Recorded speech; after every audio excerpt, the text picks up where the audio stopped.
प्यारे दोस्तों, आप लोग मेरे साथ लास्ट तक बने रहिएगा। ये कहानी बहुत ही दर्दनाक और समझने वाली है।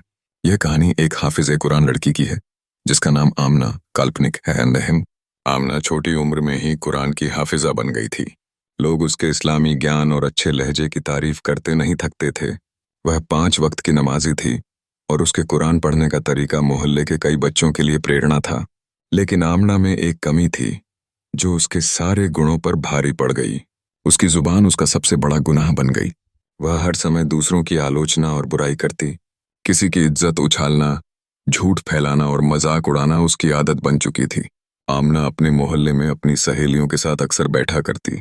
वह दूसरों की पर्सनल बातें निकालकर उन्हें बढ़ा चढ़ाकर सुनाती। आमना के गुनाह बढ़ते जा रहे थे। उसकी यह आदत धीरे धीरे उसकी पहचान का हिस्सा बन गई। एक दिन मोहल्ले के इमाम साहब ने आमना को उसके व्यवहार के बारे में टोका। उन्होंने कहा, आमना, तुम्हारी जुबान अल्लाह की दी हुई नेमत है। इसे सही तरीके से इस्तेमाल करो।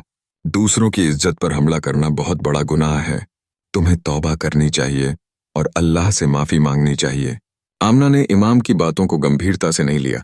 उसने सोचा कि वह तो हाफिज कुरान है और उसकी पूजा पाठ से अल्लाह नाराज नहीं होंगे। कुछ दिनों बाद आमना को एक अजीब और खौफनाक सपना आया। उसने देखा कि वह एक अंधेरी जगह पर खड़ी है। चारों तरफ धुआं और आग थी। उसकी जुबान से खून निकल रहा था और वह दर्द से तड़प रही थी।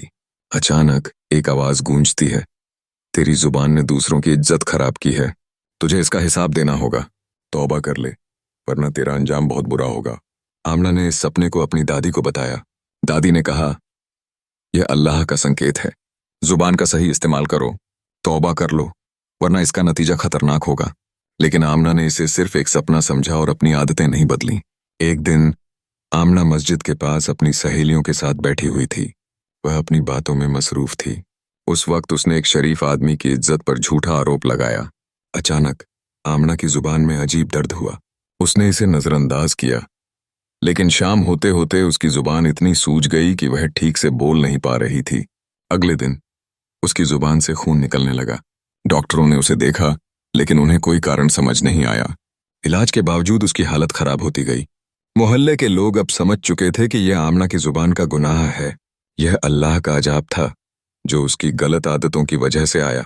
जब आमना को अपनी गलती का एहसास हुआ तो उसने अपने बिस्तर पर लेटे लेटे अल्लाह से माफी मांगी। उसने रो रो कर कहा, या अल्लाह, मुझे माफ कर दे। मैंने अपनी जुबान का गलत इस्तेमाल किया। अब मैं अपनी जिंदगी तौबा में गुजारूंगी। लेकिन अजाब का समय पूरा हो चुका था। कुछ दिनों बाद आमना की जुबान ने काम करना पूरी तरह बंद कर दिया।